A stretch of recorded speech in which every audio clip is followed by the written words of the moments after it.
Nanood siya ng TV. Tapos, isang araw lang po siyang nawala sa amin. Tapos, bumalik po siya kagabi. Matamlay na po siya.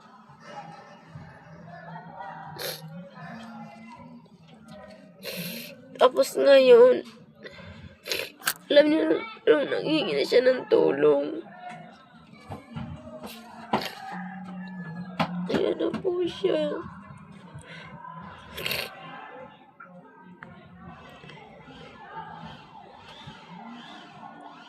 Kahit ano gawa namin sa kanya, pero hindi na po siya humihinga eh.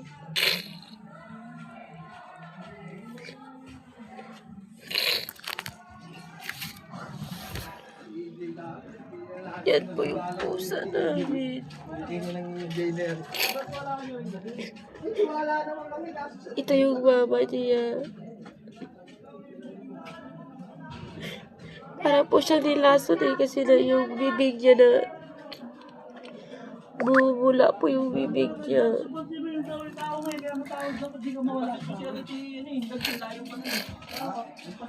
Kahit anong ingat niyo sa pusa niyo.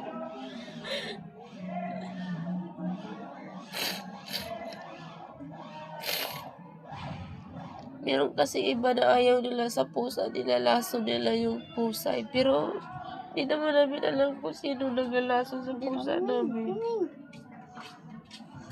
Napatay ko eh. Toad. Toad. Alam niyo, pag tulog kami, pupunta yan sa kwarto namin. Ginigising niya to.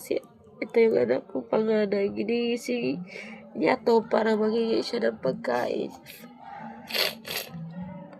Ayun, wala na kami pusa. Ito na lang yung natira. Yan yung mama. Ito yung anak.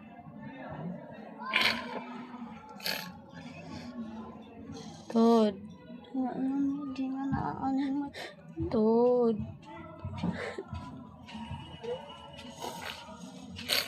Toad.